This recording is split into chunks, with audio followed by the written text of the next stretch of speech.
Welcome to Sacrilegious Discourse. For this is what the Sovereign Lord says. Why do you need prophets to tell people who you are and what you want? If you can justify everything that the God of the Bible has done, then you can justify any of your behavior. A lot of this mentality is trickling into what is now mainstream right-wing Christianity. I am capable of empathy greater than this God of the Bible. This is a Bible that they tell kids. This is the good Lord. This is the good book.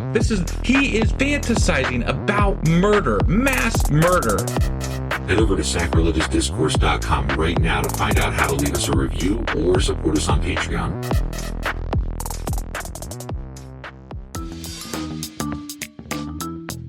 Hey there, sinners and saints. It's your favorite Bible-bashing duo from Sacrilegious Discourse, and we need your help. That's right, folks. We're raising funds for some heavenly equipment and a studio that doesn't sound like it's in the depths of hell. Our current setup, let's just say it's more apocalypse than audiophile. So if you want to hear us dissect the Bible without the background noise of demonic squirrels, chip in a few bucks. We're aiming for $5,000 to upgrade our audio and build a studio worthy of blasphemous banter. Donate today and help us spread the good word of atheism. You can find a link right on our homepage, sacrilegiousdiscourse.com. Every dollar counts. Even if it's from your collection plate.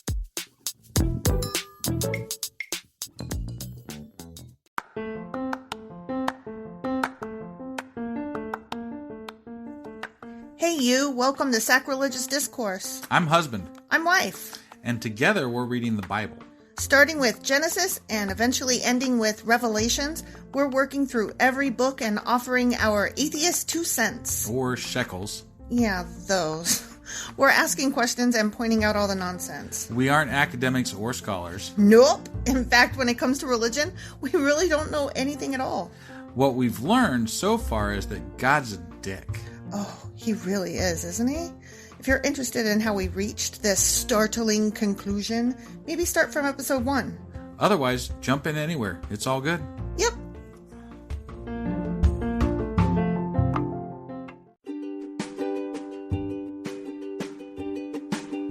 Hey wife, did you know that Anchor is sponsoring our show? Really? Don't we use Anchor to distribute our podcast on Spotify and Apple Podcasts? Yeah, and we are on just about every other platform available as well, thanks to them. Why do we use Anchor as our podcasting service? Well, they make editing and distributing our show a breeze. What if one of our listeners wants to start their own podcast? Then they should head over to anchor.fm or download the app to get started. Awesome! You guys should go do that right now!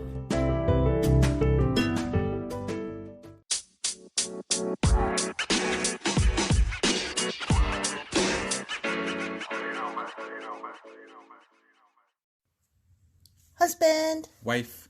Do you remember what happened last time? Leviticus.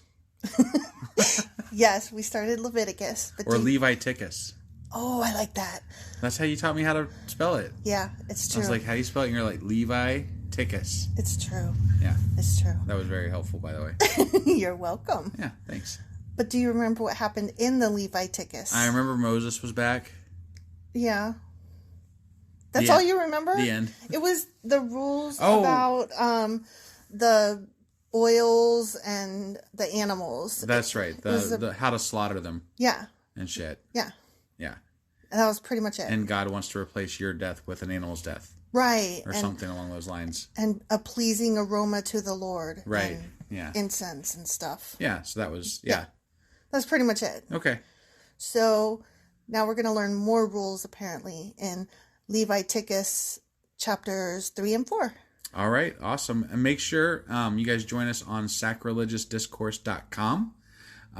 We are constantly getting that closer to upgraded to where we are on our podcast. So any help, purchasing products from there, or anything like that helps us out tremendously.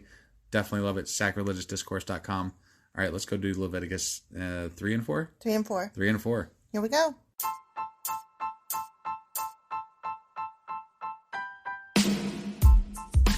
Hey, wife. Yes, husband. Did you know that we are now on Patreon? Yes, because you told me, but also, no, tell me more. So we're on Patreon now. Are we? We are. And our supporters can go there and support us. And we have multiple levels all the way up to You Killed God. That sounds really drastic and escalated quickly-ish. Well, no, there's multiple levels before there. So it escalates on a sliding scale of, cheap to not cheap. Oh. But, we can definitely use any amount. So, like, any support is always appreciated. So what exactly is Patreon? It's a place where you can show your support for our podcast. And just our podcast? Any podcast or any performer. But, we're the ones that, you're listening to right now. So maybe you should, support us. That'd be awesome. That would be awesome. But we love you anyway. So all you got to do is go to Patreon, look up Sacrilegious Discourse. It's actually patreon.com/sacrilegious discourse is our actual main page there. So head on over and send us some love. Yeah. All right, here we are. Leviticus chapter 3. Peace offerings. Peace offerings. Peace, brother. Peace. There's no murder in this one? We'll see. Okay. In order to describe peace, you would have to compare it to something which may be a murder. So is that what all the murder and rape and incest and everything is leading up to? The peace offerings? I have no idea. I couldn't tell you. They fix it all here? Let's read and find out, asshole. Thank God they have peace offerings. Oh, God. If you present an animal from the herd as a peace offering to the Lord, it may be a male or a female, but it must have no defects. No ugly puppies. Those defects. It can't be no ugly puppies for the Lord. Deformed in any way. For God's sakes, why would you give a deformed thing to the Lord? Only adorable kittens for the Lord. That's crazy. Lay your hand on the animal's head and slaughter it at the entrance of the tabernacle. You know what? I think I would prefer to be a deformed animal in those days. Yeah. Then Aaron's sons, the priests, will splatter its blood against all sides of the altar. I love splattering blood. Don't you? No. Remember last time we talked about how it would be better to donate a bird because then you don't have to do it? Well, yeah. Yeah, it's probably, like we said, it's probably a status thing or something. Yeah, but I don't care about keeping up with the Joneses. Right. But you didn't comment. I don't you love splattering blood? I abhor it. Oh, okay. You can do all the splattering of the blood. I'll definitely do all the splattering of the blood. If we have to build a tabernacle. Yeah. Okay. The priest must present part of this peace offering as a special gift to the Lord. This includes all the fat around the internal organs, the 2 kidneys and the fat around them near the loins, and the long lobe of the liver, all the junk in the trunk. These must be removed with the kidneys. And Aaron's sons will burn them on top of the burnt offering on the wood burning on the altar. Those poor people that brought the birds are like, we're hungry, though. You're just burning that shit. I know, what a waste. It is a special gift, a pleasing aroma to the Lord. I know I discussed last week that burning animal flesh is not a pleasing aroma to anybody. Right? Yeah. And did they take the hair off first because you like burnt hair? I would imagine so. I guess they're just burning the internal organs, so maybe gross. That's different. Yeah, still. Ugh. If you present an animal from the flock as a peace offering to the Lord, it may be a male or a female, but it must have no defects. Once again, if you present a sheep as your offering, bring it to the Lord. Oh my God, these are like the same things over and over again. Yeah. Lay your hand on its head and slaughter it in front of the tabernacle. Remember, Bible means repetitive. It's true. Right. Aaron's sons will then splatter the sheep's blood against all sides of the altar. The priest must present the fat of this peace offering as a special gift to the Lord. This includes the fat of the broad tail cut off near the backbone, all the fat around the internal organs, the 2 kidneys and the fat around them near the loins, and the long lobe of the liver. That's a funny phrase. The long lobe of the liver. Mm-hmm. That's the name of my next band. Right. Yeah.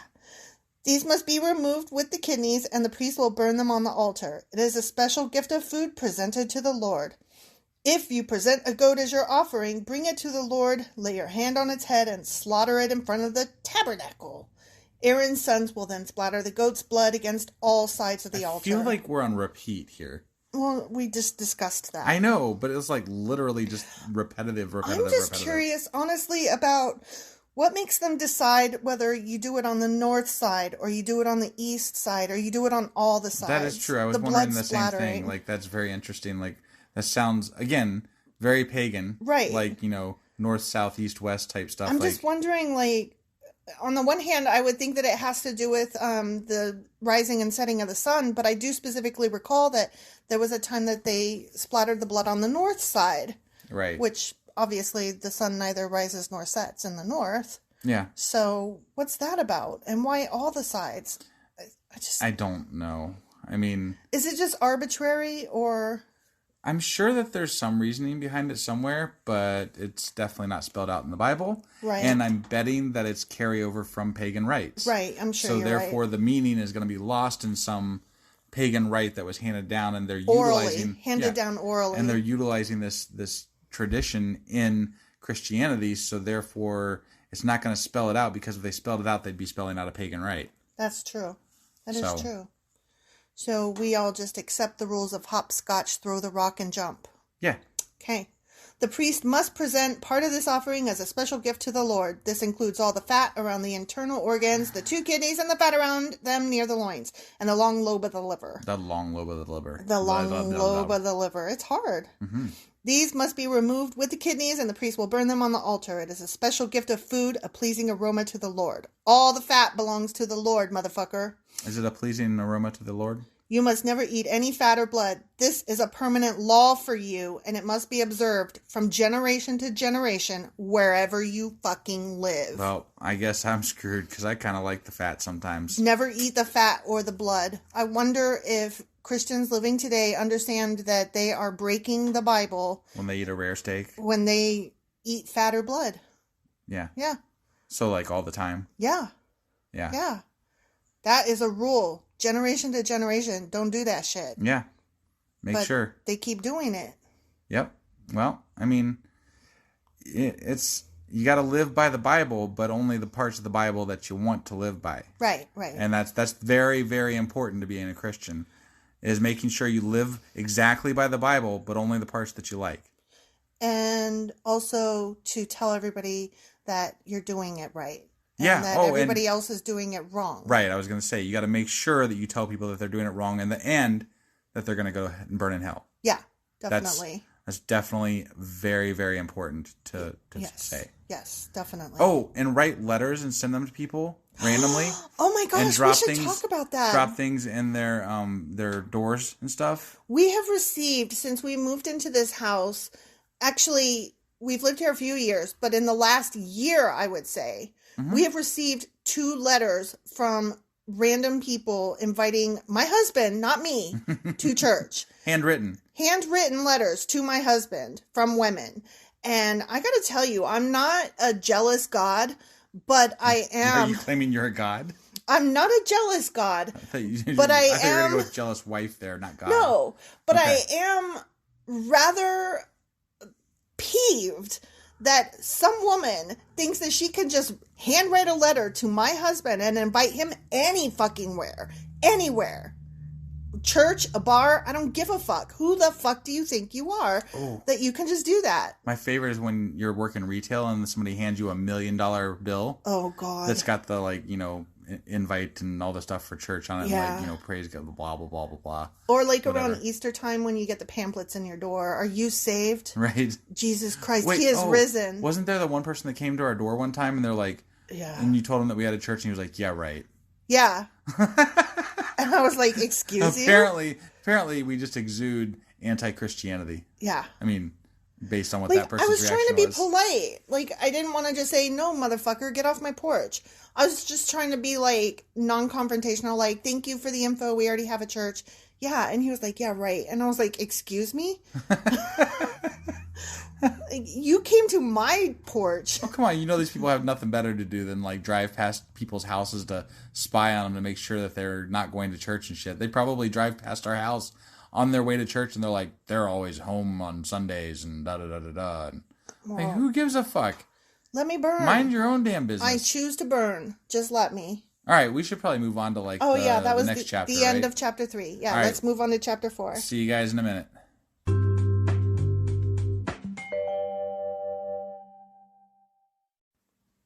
Husband. Why did you do that? I don't know. We're starting a new chapter. I know we took a long break, but that's not where we're at. It felt like the thing to do. No, that was incorrect. Okay, let's start over. Let's try that again. Okay, ready? Yeah. Okay, so Now we're in Leviticus chapter 4. Leviticus. Sin offerings. Sin offerings. So from peace offerings to sin offerings. Yeah, and I forgot what the other offerings were last week, but they're all offerings. Burnt offerings. I know we covered burnt offerings. Oh, yeah, burnt offerings. So we're covering all the offerings, apparently. How many fucking offerings do you have to make, and why? I don't know. It's a lot to keep track of, right? It really is. I don't care for it. Yeah. Then the Lord said to Moses, give the following instructions to the people of Israel. This is how you are to deal with those who sin unintentionally. Wait. These are so like when Moses went up to top of Mount Sinai and talked to the Lord for 40 days or whatever, this is the shit they were covering? I think so. Is that correct? I think so. Okay. Sounds right. I just wanted to make sure, because like there's a lot of fucking rules, and we're relying on Moses, I think, to give us disperse these to everybody. Right. So, and he already dropped the first set of commandments. Right. And then he murdered a bunch of people Right. for worshiping a calf. Yeah. Golden calf. Right. And now he's telling us how to live. Yeah. Okay.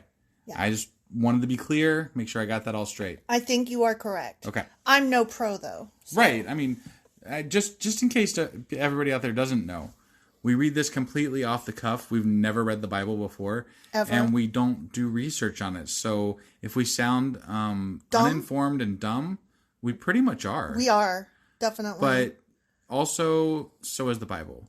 Well, and also, you should be able to go into it and, find chunks of goodness and decency. To be completely fair, I don't think we're really looking for that aspect of it. Although, I was at first. I was when I first started. We might be able to mention that was, halfway decent. I think we have a couple of times. We have. When something's But only nice. a couple, because there's not been a whole lot of niceness going on. I think we were being very generous when that happened. We were stretching there, Yeah. like giving it, because with all the rape and I was going to say, with killing rape and everything incest else, aside. they needed a little bit of like, yeah, okay, that was all right. I mean, Moses did learn the skill of delegation. And God did say don't kill people, which that's good. Right. That's good. And sometimes don't rape people. Yeah. Sometimes. Yeah. Yeah. Those are good things. Yeah, definitely. This is how you are to deal with those who sin unintentionally by doing anything that violates one of the Lord's commands. How do you disobey a command unintentionally, you think? If you eat fat by accident. And you aren't aware. And You find out afterwards. And somebody goes, ha! I left the smallest sliver of fat in there and you didn't even notice it. Or, yeah. Okay. And now you sinned. You're going to fucking hell. Okay, so this is how you don't go to fucking hell. Sorry, that was my best, evil voice there. It was bad. It was bad? It wasn't good. Come on. Because you don't sound evil. You're not an evil person. You can't do evil. Shit. You can't lie, really. I can be scary sometimes. Only when you're pissed. Yeah. Only when you're really pissed. So I'm never pissed during the podcast. So. No, and really, generally I'm not pissed at all. Yeah, I mean, I can, Although I did want to punch a guy the other night because he wouldn't wear a mask, and then he yelled at me and called me a libtard, so. Yeah. Well, he's a dummy. That was where I work, so just FYI. Yeah. I got yelled at by... A customer. Quite vehemently, even. Wow. And thought I was going to be in a fight for a minute. So, there's that. But you didn't pick a fight with him. He picked a fight with you. No. I was nice as could be. Yeah. I mean, I was nice as could be within reason. Given the circumstances. Making him either wear a mask or get the hell out. Yeah. Not that it was your personal rule. It's the company's rule. Right, but I don't think it's a bad rule. Right. No, but I'm just saying, even if, you were dude, I'm on your side, but it's still company policy that you absolutely have to wear a mask. It's not even my fault. I mean, it's only been over a year. I think everybody should be pretty well used to this at this point, but they act like they're not, so whatever. Well, I think we could say a lot about politics, but let's read on. Let's go on with the Bible, though. Yeah. If the high priest sins, bringing guilt upon the entire community, he must give a sin offering for the sin he has committed. He must present to the Lord a young bull with no defects. He must bring the bull to the Lord at the entrance of the tabernacle, lay his hand on the bull's head, and slaughter it before the Lord. Let me guess, then they splatter the blood on the walls. I bet you're right. And I bet they have to remove the entrails and all that. Burn it and shit. The high priest will then take some of the bull's blood into the tabernacle, dip his finger in the blood, and sprinkle it 7 times before the Lord in front of the inner curtain of the sanctuary. Sprinkle it. Sprinkle instead of splatter. That's this so time. much less dramatic than splattering it. Yeah. This is a little different. So they changed it up. The high priest sends, and he just has to sprinkle some shit over here. He sprinkles He it. doesn't splatter anything. He just No sprinkles splattering, sprinkles. Okay. The priest will then put some of the blood on the horns of the altar for fragrant incense that stands in the Lord's presence inside the tabernacle. This is some pagan-ass shit. Yeah. He will pour out the rest of the bull's blood at the base of the altar for burnt offerings at the entrance of the tabernacle. This is nasty. This is so pagan. Yeah. Then the priest must remove all the fat of the bull to be offered as a sin offering. This includes all the fat around the internal organs, the 2 kidneys, and the fat around them near the loins, and the long lobe of the liver. Yeah. He must remove these along with the kidneys, just as he does with cattle offered as a peace offering. Oh my God, bless you. What the fuck? That was ridiculous. Who even are you? Whew, had to sneeze. So sorry, everybody. That was not good. Okay, so anyway. Yeah. Are you all right? I'm great. Okay. And burn them on the altar of burnt offerings. But he must take whatever is left of the bull, its hide, meat, head, legs, internal organs, and dung. Dung, that's very important. You got to get that shit in there. Get the shit and carry it away to a place outside the camp that is ceremonially clean, the place where the ashes are dumped. There on the ash heap, he will burn it on a firewood. Yeah, because you don't want to burn shit inside the tabernacle. Right, but I think that place where they burn all this stuff is called Gehenna, if I'm not mistaken. Oh, okay. And that's where they, like, burn perpetual fires where they burn trash and the bodies of the dead and stuff like that. Yeah, I don't know. And that's, I think, if I'm not mistaken, that's where the idea of the burning fires of hell come from. Ah. And Gehenna is the actual physical trash fires, and it's turned into some kind of hell landscape thing. So got it. That's interesting. Yeah. If the entire Israelite community sins by violating one of the Lord's commands, but the people don't realize it, they are still guilty. Innocence is no excuse. The entire community. Yeah. How does the entire community sin? Maybe they got together for a gathering and somebody put some fat in the community bowl, and so they all ate the fat. Okay, all right. When they become aware of their sin, the people must bring a young bull as an offering for their sin and present it before the tabernacle. What if they don't become aware of it, though? Then they have sinned forever in the eyes of the Lord. The end. But, like, do you get a memo from God? Do you get a, like, I don't know. Or do you just go to hell? Probably you just go to hell. Awesome. Yeah. Awesome. Yeah. Okay. Or you no longer get to be God's chosen people. I don't know. Apparently they never sinned because they are still God's chosen people. I guess we haven't really covered hell, though, have we? No. So maybe hell isn't in the Old Testament. Yeah, I don't know. We're not there yet. Yeah, no, I know. The elders of the community must then lay their hands on the bull's head and slaughter it before the Lord. The high priest will then take some of the bull's blood into the tabernacle, dip his finger in the blood, and sprinkle it 7 times before the Lord in front of the inner curtain. He will then put some of the blood on the horns of the altar for fragrant incense that stands in the Lord's presence inside the tabernacle. He will pour out the rest of the blood at the base of the altar for burnt offerings at the entrance of the tabernacle. So I was doing some things at work today, and I've made it easier to like do these things by posting up instructions in this little like file thing that you can pull for like doing returns or doing receiving and stuff like that. Okay. And I'm just imagining like all these things, like they'd have like a filing system with parchment, and it says, okay, for burnt offerings, for sins of the community, for sins of the high priest, for sins of whatever, and so like ancient Post-it notes. Like, hold on, I gotta do this. Okay, let's go get the fucking bull.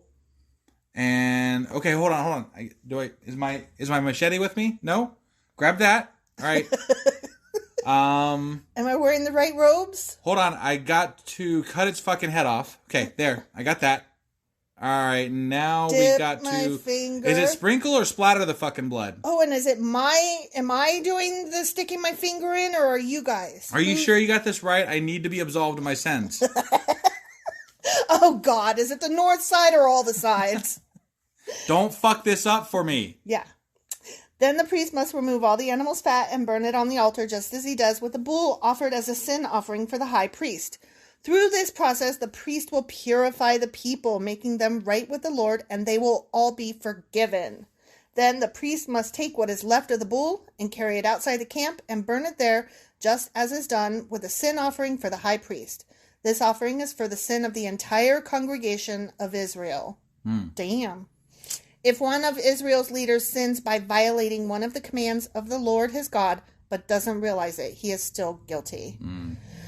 When he becomes aware of his sin, he must bring as his offering a male goat with no defects. He must lay his hand on the goat's head and slaughter it at the place where burnt offerings are slaughtered before the Lord. This is an offering for his sin. Then the priest will dip his finger in the blood of the sin offering and put it on the horns of the altar for burnt offerings. What if they had like the, you know how like you have like the heart palpitations and stuff like that? Yeah. Which would technically be a defect, right? But they didn't have like the tools to know that back then. Yeah, so like, how many people accidentally brought a defective animal? Oh, yeah. To slaughter before the Lord, right? Yeah. That's just curious. Kind of sad. Oopsies. Like, there's all kinds of things they didn't know that would. Right. You couldn't pick out the perfect one. No. There's no way. Yeah. I'm not sure. I don't know. And besides, I think everything's somewhat defective. You can't. Nothing's perfect. There's no such thing. What as defines perfect? Yeah. Sorry, I'm getting off on a tangent here. Look at you, Mr. Philosophy. He will pour out the rest of the blood at the base of the altar. Then he must burn all the goat's fat on the altar, just as he does with the peace offering. Through this process, the priest will purify the leader from his sin, making him right with the Lord, and he will be forgiven. Oh my God. This is more of the same, but okay, it's one more. One more.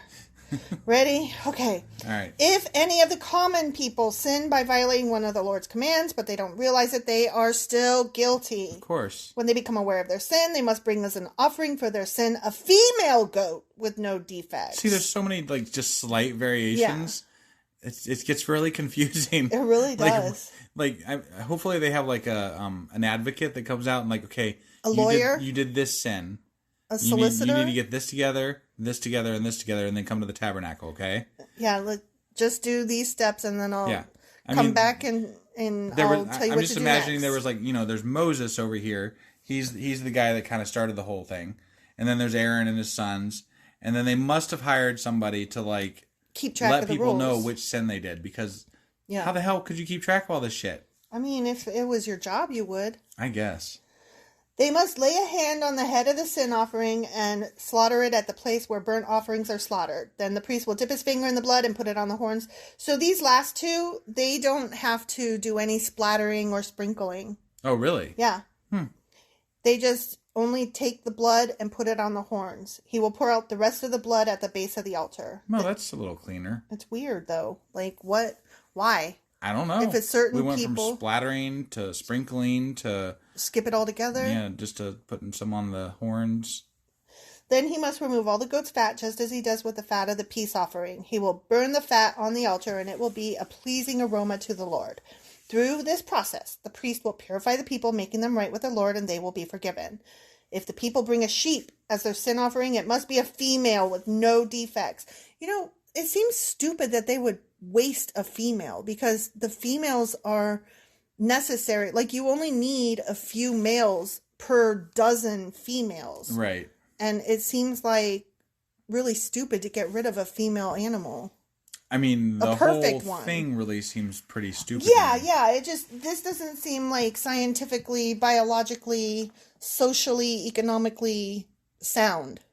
I mean, they just tossed their gold at fucking Aaron to make a golden calf, so they aren't the brightest. I mean, I'm just saying. It's true.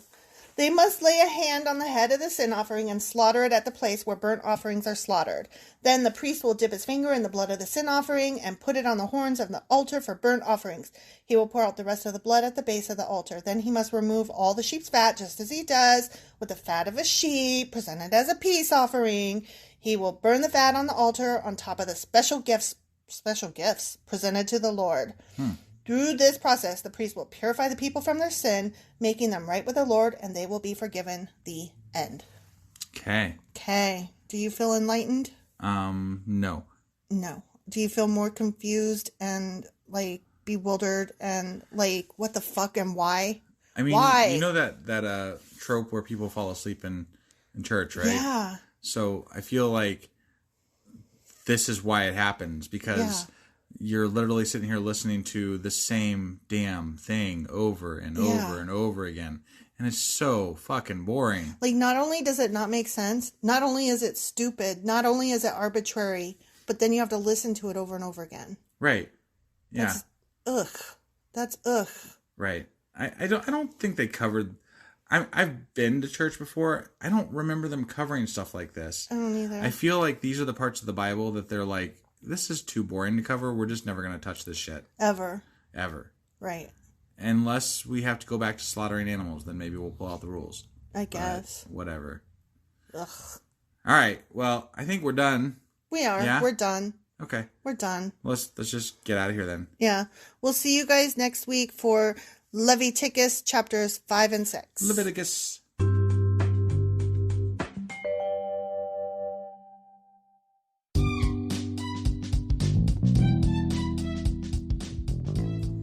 Husband. Wife. Can I say the things now? Yes. Okay. So you had a list of items that you wanted people to check out? Yeah, definitely. Make sure you check us out on Twitter. We are there under the handle sacrilegious_D. For D's nuts. Yeah, that's exactly where I'd have gone with that. Yep. We also would love to get emails from you because we love hate mail, fan mail, the whole 9 yards there. That email address is sacrilegiousdiscourse@gmail.com. And we are now on YouTube. And if you are listening to us on YouTube, you're going to be running a little bit behind what our schedule is for our podcast, because you're going to be hearing stuff from 2 months before if you are caught up. You're in the past. So you should join us on our podcasting apps that are available. So like you can catch us on Apple Podcasts, Google Podcasts, Spotify. I'm on Castbox. Yeah, my wife's special. She's on Castbox. I like Castbox. And then on any of the things that you're on, we always would love it if you would like and subscribe. That helps us out so much. So yeah, do those things. And we will see you guys next week. Sure we will. It's on Thursdays. Yeah, that. Okay, bye.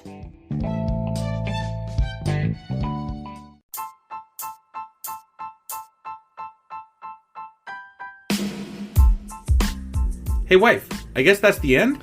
But husband, that's just sad. It doesn't have to be. We are on lots of social media platforms like Twitter. Our handle there is sacrilegious_D. For D's nuts. Oh my God. Stop doing that. Anyway, we're also on Facebook, Instagram, and Pinterest. There's a link to all of our social media sites at our website. Ooh, we have a website? Yeah, it's sacrilegiousdiscourse.com, where you can also find a link to our merch shop. We have a merch shop? Yep, we have podcast-themed clothing, mugs, notebooks, and more, as well as an atheist and science-themed products.